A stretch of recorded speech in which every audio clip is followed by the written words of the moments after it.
Robert looked like a man who had it all. From the outside, his life seemed perfect. He drove a shiny black luxury car, wore tailored suits, and lived in a big house in the nicest part of town. When he walked into a room, people naturally turned their heads. They saw success. They saw money. They saw a man who had won the game of life. But if anyone had looked a little closer, they would have seen the cracks. They would have noticed the way his hands shook slightly when he held his coffee cup. They would have seen the dark circles under his eyes that he tried to hide with expensive sunglasses. Robert wasn't a winner. He was a man standing on the edge of a very tall cliff, looking down at the sharp rocks below. Terrified that he was about to fall, the trouble hadn't started all at once. It was a slow slide into darkness. It began with a business deal that was supposed to be his big break. A friend of a friend had told him about a new opportunity, a chance to invest in a shipping company that promised huge returns. Robert was smart, but he was greedy. He didn't just invest the savings he had. He borrowed money. He took massive loans from the bank, thinking he would double his money within a month and pay them back instantly. But the company was a lie. It was a scam. The people behind it took the money and disappeared, leaving Robert with nothing but a pile of debt that was growing bigger every single day at first. Robert thought he could fix it. He thought he could earn the money back through his regular work. But the interest rates on the loans were higher than he could manage. Then came the private lenders. Desperate people do desperate things, and Robert was desperate. He borrowed money from dangerous individuals who didn't care about credit scores. They cared about results. They wanted their money back, and they didn't care how they got it. The phone calls started happening all hours of the day and night. Threats were painted on his front door. He knew he was in over his head, and he was drowning fast. The only good thing in Robert's life was his wife, Anna. Anna was kind, gentle, and trusting. She loved Robert for who he was, not for what he owned. She had no idea that their bank accounts were empty. She didn't know that the credit cards were maxed out. Robert hid it all from her. He kept up the act, buying her gifts and taking her to nice dinners, using borrowed money to pretend everything was fine. He was too proud to tell her the truth. He thought that if he just found one big win, he could fix everything quietly and she would never have to know. But every day, the hole got deeper. The walls were closing in. One rainy Tuesday afternoon, Robert sat alone in his office. The blinds were drawn and the room was dark. He had a calculator on his desk and a stack of bills in front of him. He ran the numbers again and again, but the answer never changed. He owed millions of dollars. There was no way he could ever pay it back. He leaned back in his chair and put his head in his hands. He felt like a trapped animal. If he didn't come up with the money soon, the people he owed were going to hurt him. Worse, they might hurt Anna. The thought of her getting hurt because of his mistakes made him sick to his stomach as he sat there. His eyes wandered to the filing cabinet in the corner. He remembered something he had done a few years ago, just after they got married. He stood up and walked over to the cabinet, his legs feeling heavy. He opened the drawer and dug through the files until he found it. A life insurance policy. He had taken it out on Anna as a security measure, something to protect their future in case anything happened to her. He picked up the paper and stared at it. His heart began to beat faster. The number on the paper was huge. It was more than enough to pay off every single debt. It was enough to pay off the dangerous lenders and leave him with a fresh start. A cold chill ran down Robert's spine. But it wasn't from the rain. A dark, terrible thought began to form in his mind. He looked at the door, making sure nobody was watching him. He sat back down and read the policy details carefully. Accidental death, the paper said. The payout would double if the death was an accident. Robert's hands started to sweat. He knew this was wrong. He loved Anna, didn't he? But his brain began to twist the logic to protect himself. He started to think that he was doing this for her, too. If I lose everything, he whispered to the empty room, she will be humiliated. We will lose the house. She will be poor and struggling because of me. She is too good for that. He convinced himself that an accident would be a mercy. It would save her from the shame of his failure, and it would save him from ruin. The more he thought about it, the less crazy it seemed. He was a desperate man, and desperation blinds you. It makes you see things that aren't there, and forget things that are. He stopped seeing Anna as his wife, the person he shared his bed with, the person who laughed at his jokes. He started seeing her as a way out. He saw her as a ticket to freedom. Over the next few weeks, Robert began to plan. He knew he couldn't use a gun or a knife. That would be murder, and the police would hunt him down. It had to look like a tragedy. It had to look like an accident that nobody could prevent. He spent hours on his computer late at night after Anna was asleep. He researched things that made his stomach turn. He looked into car brakes and carbon monoxide poisoning. But nothing seemed right. There were too many variables. Too many things could go wrong. Then he saw an advertisement in the paper. A large industrial warehouse on the outskirts of the city was for rent. It was cheap because it had been sitting empty for a long time. Robert went to look at it on his lunch break. The warehouse was huge and empty, echoing with his footsteps.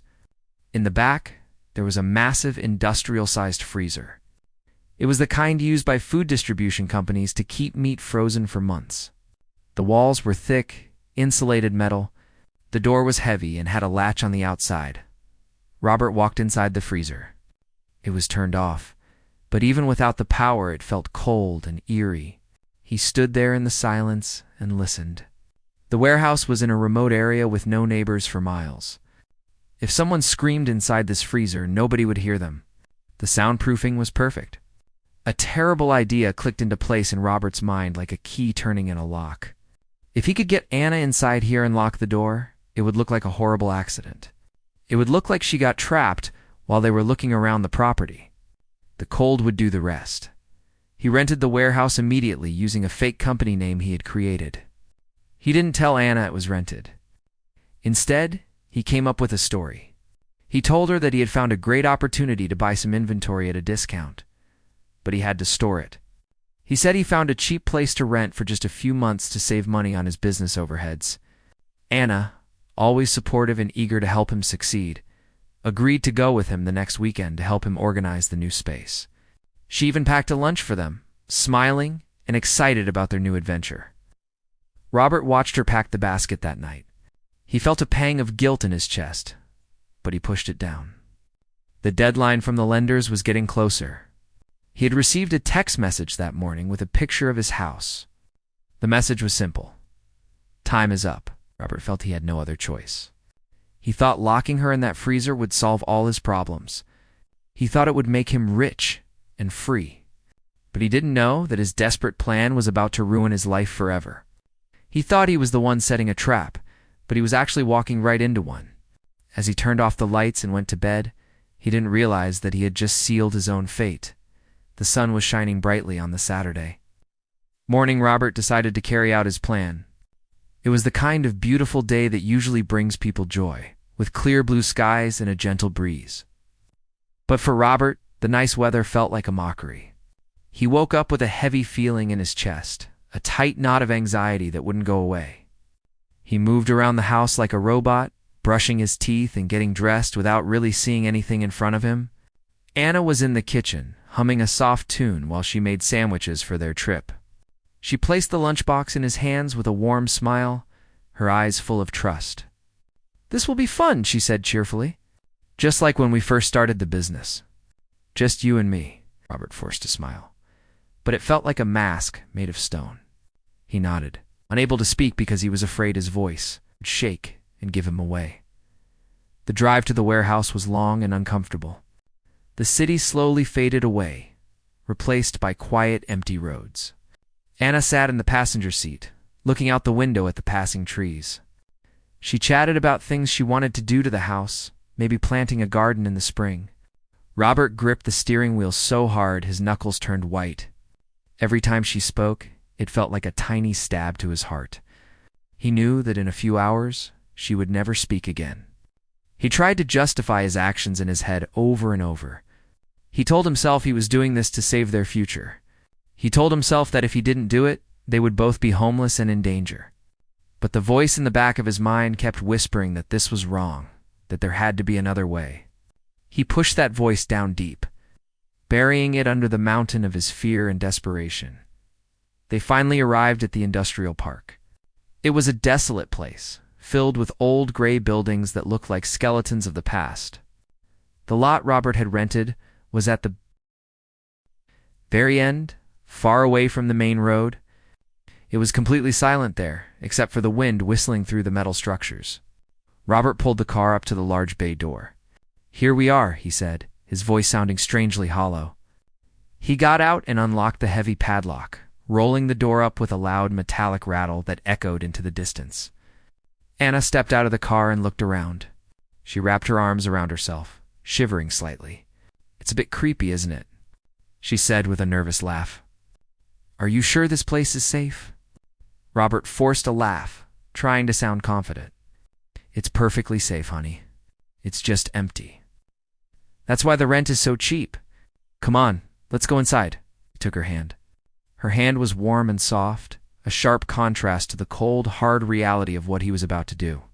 He felt a strong urge to just get back in the car and drive away, to drive to the police station and confess his debts. But the image of the loan sharks and the ruined life flashed before his eyes. He squeezed her hand and led her into the dark mouth of the warehouse inside. The air smelled of old dust, oil, and rusty metal. The space was massive, a cavernous room filled with shadows. Their footsteps echoed loudly on the concrete floor as they walked. Robert pointed at random piles of boxes in the corner, pretending they were inventory he needed to move. "I need you to help me check the labeling on some of these in the back," he lied smoothly. "My eyes aren't good enough for the small print in this dim light." Anna nodded eagerly, always happy to be helpful. She didn't suspect a thing. She thought they were working together to build their life. They walked all the way to the back of the warehouse, where the temperature was noticeably cooler. There, standing like a giant silver coffin, was the industrial freezer. It hummed quietly, a low, menacing sound. The door was heavy steel, with a thick handle and a latch on the outside. Robert stopped in front of it. He took a deep breath, trying to stop his hands from trembling. "In here," he said, "the best stuff is stored in the back." Anna hesitated for a split second. She looked at the large metal door, and a flicker of instinct crossed her face. A momentary sense of danger that humans sometimes feel. "It looks dark in there," she said softly. "Do we have a flashlight?" "I'll leave the main door open for a bit," Robert lied, stepping forward and pulling the heavy freezer door open. A blast of freezing cold air rushed out to meet them, making them both gasp. Inside it was dim and shadowy, filled with empty shelves. "Just go to the back and check the top shelf. There is a box with blue tape. I need to see if it's the right product." Stood back, holding the door open, waiting. Anna looked at him one last time, her eyes searching his face. For a second, Robert was terrified she could see the blackness in his soul. But then she smiled and stepped inside. "Okay, I'll be right back," she said. She walked into the freezer, her footsteps crunching slightly on the frosted floor. She moved toward the back, squinting in the low light to find the box. This was the moment. Robert's heart pounded against his ribs like it was trying to break out. He felt a wave of nausea wash over him. He looked at her back, small and vulnerable in the huge freezing space. He saw her reach up to the shelf. He knew he had to act now or he never would. The debt, the threats, the desperation, it all surged up and gave him the push he needed. He stepped outside the room and grabbed the handle. "Robert." Anna's voice came from the back, sounding muffled. "I don't see a blue box." "I'll check the list again outside," Robert shouted, his voice cracking slightly. He pulled the heavy door. It swung shut with a loud metallic thud that seemed to shake the floor. He immediately slid the heavy latch into place, locking it tight. Then, he grabbed the large metal padlock he had brought with him and snapped it onto the latch. Click. It was a sound that would haunt him forever. Suddenly, the silence inside the warehouse was shattered. A muffled scream came from behind the steel door. "Robert? Robert, open the door." It stuck. Anna's voice was panic-stricken. She pounded on the metal, the sound dull and rhythmic. "Robert, it's cold." "Let me out." Robert stood with his back against the door, his eyes squeezed shut. He could hear her shouting, could hear her hands slapping against the steel. Every sound felt like a physical blow to his body. He was shaking violently, his breath coming in short gasps. He wanted to throw up. He wanted to unlock it and hug her and tell her he was sorry, but he didn't. He forced himself to take a step away. Then another step. He reached out to the control panel on the side of the freezer. With a shaking hand, he turned the temperature dial all the way down to the lowest setting. The compressor roared to life, getting louder, working to fill the small metal space with deadly cold air. "Robert, please. Why are you doing this?" The screams from inside were getting more frantic, filled with terror. Robert couldn't answer. He turned and ran. He ran away from the noise, away from the cold, away from the woman who loved him. He ran out of the warehouse, into the bright, cruel sunlight. He scrambled to his car, fumbling with the keys. He could still hear her screaming in his mind, even though the warehouse walls were thick. He threw himself into the driver's seat and started the engine. He peeled out of the parking lot, driving as fast as he could, trying to outrun his own conscience. He drove aimlessly for miles, his heart pounding, his knuckles white as he gripped the steering wheel. He eventually ended up at a diner about 40 minutes away. He needed to be seen. He needed people to remember him being here, calm and normal. He parked the car and sat there for a long time, staring at himself in the rearview mirror. He looked the same, but he felt like a monster. He tried to compose himself, fixing his hair and wiping the sweat from his forehead. He thought about the insurance money. He thought about being free of debt. He tried to focus on the prize, but the image of Anna's face looking at him from the darkness wouldn't go away. He walked into the diner and sat in a booth near the window. A waitress came over and poured him some coffee. "Hi there, honey. You look like you've seen a ghost," she said with a friendly smile. "Just a long day," Robert said, his voice sounding strange to his own ears. He took a sip of the hot coffee, but it tasted like ash. He pulled out his phone and stared at the screen, waiting for enough time to pass so he could find her body. He thought he had committed the perfect crime. He thought he had solved his problems. But as he sat in that noisy diner, surrounded by normal people, living their normal lives, Robert felt a coldness creeping into his bones that the freezer couldn't touch. He didn't know it yet, but his life was over. The monster he created in that warehouse wasn't going to stay locked inside. It was coming for him too. The silence that followed the heavy thud of the freezer door was deafening. Inside the metal box, the darkness was absolute, so thick that it felt like a physical weight pressing against Anna's eyes. For a moment, she just stood there, paralyzed. She waited for Robert to open the door, to jump out and say, "Gotcha," or to laugh at his terrible prank. She waited for the sound of the key turning in the lock, but there was nothing.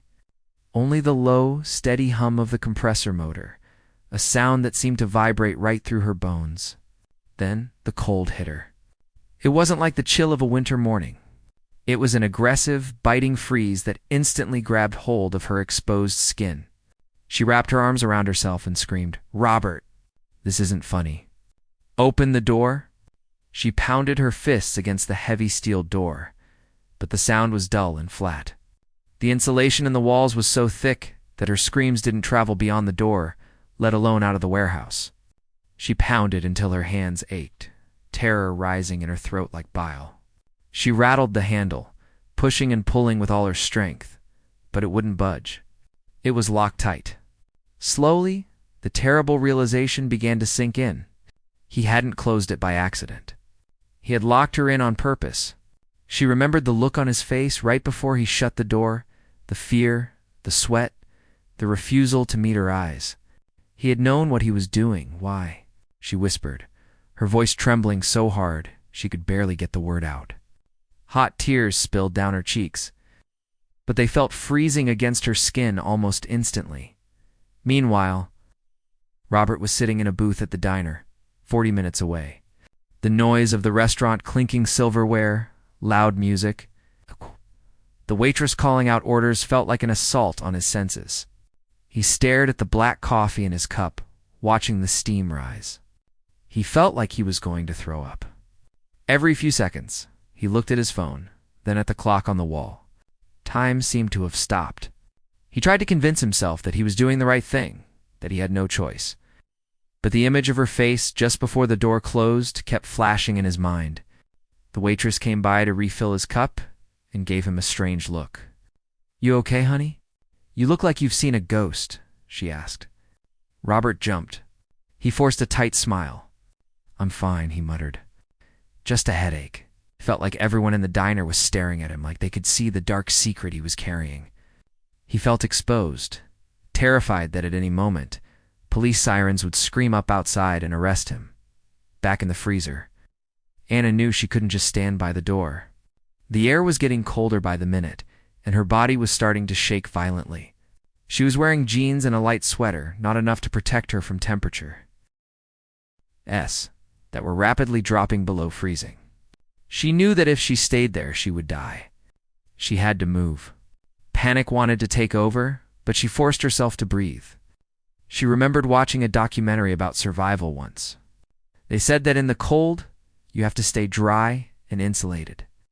She couldn't just give in to the fear. She needed to think. She turned away from the door and stepped further into the dark, peeling her way along the metal shelves. The floor was a sheet of ice, and her feet were already numb. She shuffled carefully, terrified of slipping. As she moved along the back wall, her hands brushed against something rough. It wasn't the smooth metal of the shelves. It felt like cardboard. She traced her fingers over it and realized there were stacks of old boxes piled high against the back wall. The previous tenant must have left them. A tiny spark of hope flickered inside her. Cardboard is made of paper, and paper can be warm if it's thick enough. She grabbed the top box. It was heavy, filled with frozen plastic parts she couldn't identify. She didn't care what was inside. She tipped the box over and dumped the contents onto the floor. Then she grabbed another one, and another. She worked feverishly, using the little adrenaline she had left to build a shelter. She lined the floor of the back corner with layers of cardboard to separate herself from the freezing metal floor. Then she created a small fortress around herself, stacking boxes up to create walls that would block the direct airflow from the freezer vents. It wasn't much, and it was still freezing, but it was slightly better than being exposed to the open air. She climbed inside her little box fort and pulled her knees to her chest. She was shivering so hard her teeth were chattering uncontrollably. She knew this was a dangerous sign.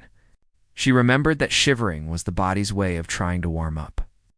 But when you stopped shivering, that was when you were really in trouble. Hours passed. Outside, the sun began to set, casting long shadows across the warehouse parking lot. Robert was still driving around, unable to go home yet. He stopped at a gas station and bought a cheap soda, just so he could have a receipt with a timestamp to prove where he was. He was playing a role, acting like a normal person, but inside, he felt like a dead man. He tried to call Anna's phone, knowing it would go to voicemail. It rang 4 times, and then clicked to her message. "Hi, this is Anna. Leave a message." Her cheerful voice on the recording made him flinch. He hung up without leaving a message. He needed to establish that he had been trying to reach her, that he was worried. He waited another hour before calling again, letting it go to voicemail again. "Hey, honey," he said, trying to sound stressed. "I'm stuck at the office. Where are you? Call me back." It sounded fake to his own ears, but he hoped it would be enough. Inside the dark freezer, time had lost its meaning. Anna drifted in and out of a hazy fog. Her body felt heavy and tired, which she knew was a trick of the cold. Her brain was telling her to sleep, to close her eyes and just drift away into the darkness. But she fought it with everything she had. "If I sleep, I won't wake up," she told herself over and over. She slapped her own face hard, trying to feel something, trying to stay alert. She focused on memories of summer. She thought of the beach, the hot sand burning her feet, the bright sun blazing down from the sky. She tried to trick her mind into feeling warmth. She thought of Robert, but the memory of his face made her angry, and that anger was good. Anger made her hot. The fury that he had done this to her, that he had betrayed her for money, burned in her chest. She clung to that anger like a lifeline. The night dragged on endlessly. Robert finally drove to a cheap motel on the other side of town, checking in late at night. He sat on the edge of the bed, fully dressed, staring at the wall. He didn't sleep.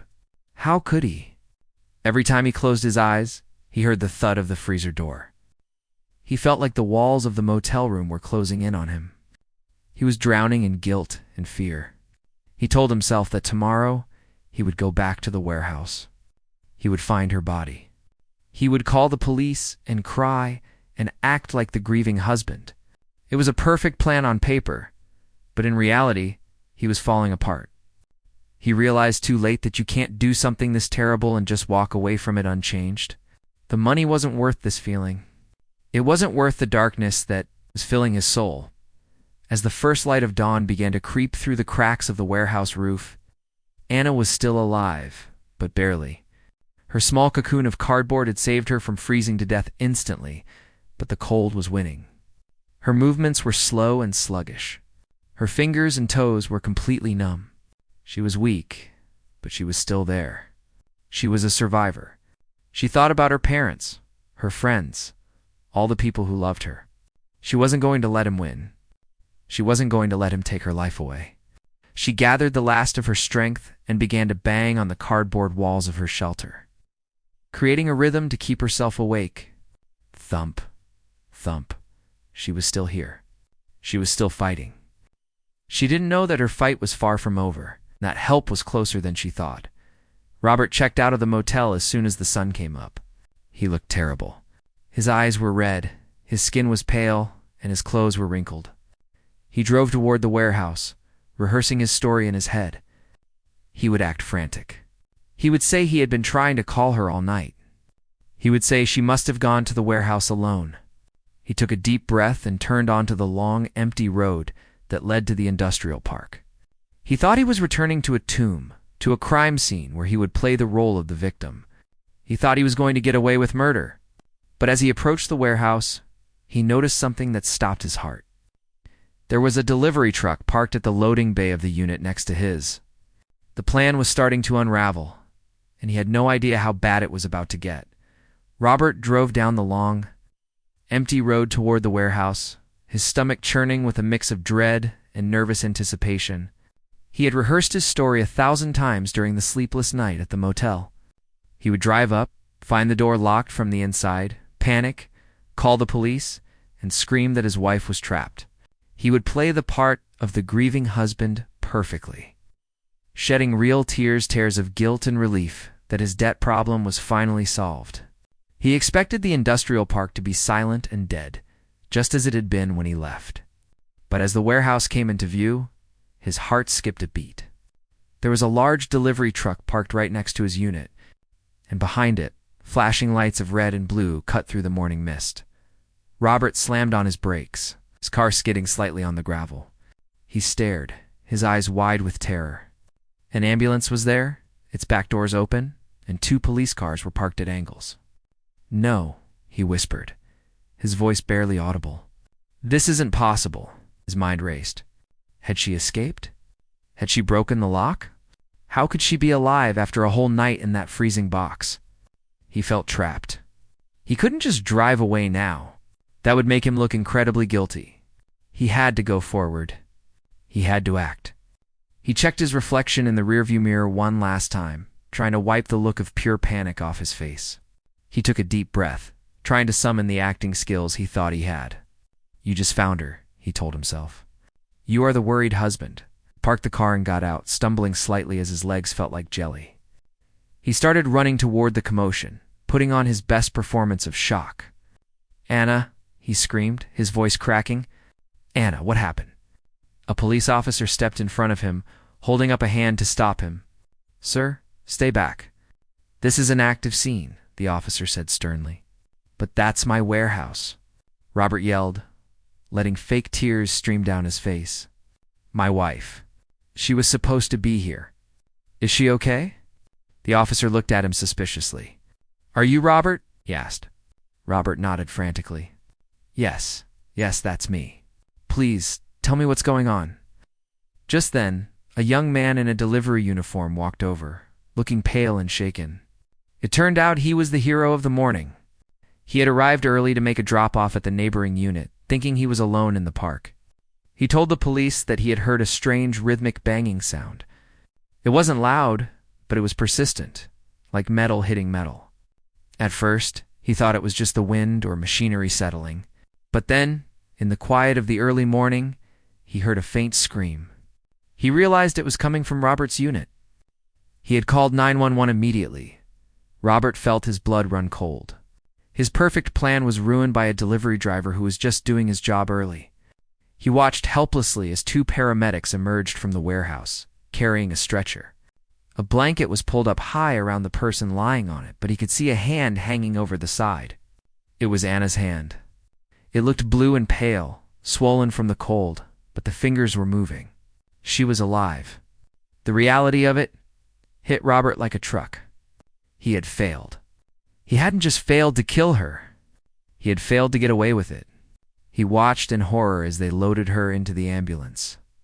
Suddenly, the police officer grabbed Robert by the arm. The grip was tight and firm. "Sir, I need you to come with me. We have some questions for you." Robert tried to pull away, acting confused. "I need to go with her. I need to be with my wife," he shouted. "You aren't going anywhere right now," the officer said, leading him toward the police car. "You told the dispatcher on the phone earlier that you hadn't seen your wife since last night, but your car has GPS tracking. We know you were in this area yesterday evening. Care to explain why you left her here?" Robert's mind went blank. He hadn't thought about the GPS. He hadn't thought about the timeline. He sputtered, trying to come up with an excuse, but nothing came out. He looked toward the open back doors of the ambulance just as they were about to close. Through the window, he saw Anna. She was wrapped in heated foil blankets. Her face pale and her lips blue, but her eyes were open. She was looking right at him. There was no fear in her eyes anymore, only a burning, intense anger. She lifted her hand weakly and pointed a finger directly at him. She was mouthing something to the paramedic next to her. The paramedic looked up at Robert, and the expression on his face changed from caring to icy hatred. The paramedic stood up and shouted to the police. "She says he did it. She says he locked her in." The police officer holding Robert's arm tightened his grip instantly. "Get in the car," the officer ordered, his voice low and dangerous. Now, Robert's legs gave out. The realization crashed over him. It was over. The money, the freedom, the fresh start, it was all gone. There was no alibi that could explain this. There was no lie that could cover up the fact that she was alive. She knew exactly what he had done, as they pushed him into the back of the police car. He watched the ambulance speed away, sirens wailing, taking his wife to safety. She had survived the cold, the dark, and the betrayal. She had survived because of a cardboard box and a lucky delivery driver. And in surviving, she had destroyed him. Robert sat in the hard plastic seat of the patrol car, his hands cuffed behind his back. He looked out the window at the ugly gray warehouse that he thought would be his salvation. It wasn't a ticket to riches. It was a tomb, but not for her. It was the burial ground for his own life. He could hear the police talking outside, discussing the evidence. They were talking about the padlock they found on the freezer door, the video footage from a traffic camera down the road that showed him arriving but not leaving, the texts on his phone. They were building a case against him, and he had handed them every piece of the puzzle. He thought he was smarter than the system. He thought he was smarter than the people who loved him. But he wasn't. He was just a greedy, desperate man who made a terrible mistake. The car door closed, sealing him inside with the smell of stale coffee and vinyl. It was a smell he would be living with for a very long time. Through the metal mesh partition, he saw the driver look at him in the rearview mirror. There was no pity there, only disgust. Robert slumped forward, burying his face in his hands. He wasn't crying for Anna. He was crying for himself. He was crying because he knew that in his desperate attempt to get rich, he had lost everything that actually mattered. He had lost his freedom, his dignity, and his soul, all for a pile of debt and an insurance payout he would never see. The nightmare wasn't over. In fact, for Robert, it had just begun. The freezing cold he had trapped Anna in was nothing compared to the cold. The hard reality of the prison cell that was waiting for him. The metal doors of the jail cell slammed shut with a loud, echoing bang that marked the end of Robert's life as he knew it. The sound was final, heavy, and terrifying. He wasn't in a cold freezer anymore, but the feeling of being trapped was exactly the same. He sat on the narrow, hard cot that was bolted to the wall, looking around the small, gray space. There was no soft carpet, no expensive art, and no view of the city. Just cold concrete blocks and a small window covered with thick iron bars. The air smelled of stale sweat and industrial cleaner. Robert put his head in his hands, the reality of his situation finally sinking in. He had traded his warm, loving wife and his freedom for a cold, empty room and a pair of handcuffs. The days that followed were a blur of confusion and fear. Robert was moved from a local holding cell to a high-security detention center while he awaited his trial. He felt like a ghost haunting his own life. He saw the news reports on the TV in the common room. His face was plastered everywhere, but not as the successful businessman he used to be. Now he was a monster. The headline read, "Husband locks wife in freezer for insurance money." Seeing it in writing made him feel sick. He watched his own lawyer on the screen, talking to reporters, but Robert knew there was nothing to say. The evidence wasn't just a stack of papers. It was a living, breathing truth that he couldn't hide from. The legal process moved fast, much faster than Robert wanted.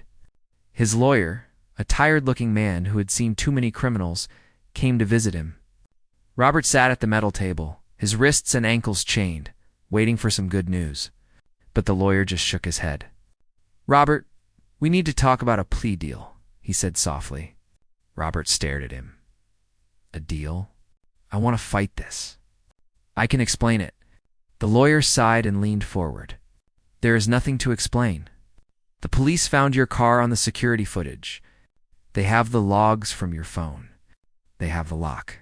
And worst of all, Anna is alive and ready to testify. She told the police everything. If we go to trial, they will put you away for longer than you can imagine." Then came the final blow. Robert asked, hopeful and desperate, "What about the insurance money? Once I clear this up, I can still get the money, right? I mean, the policy is real."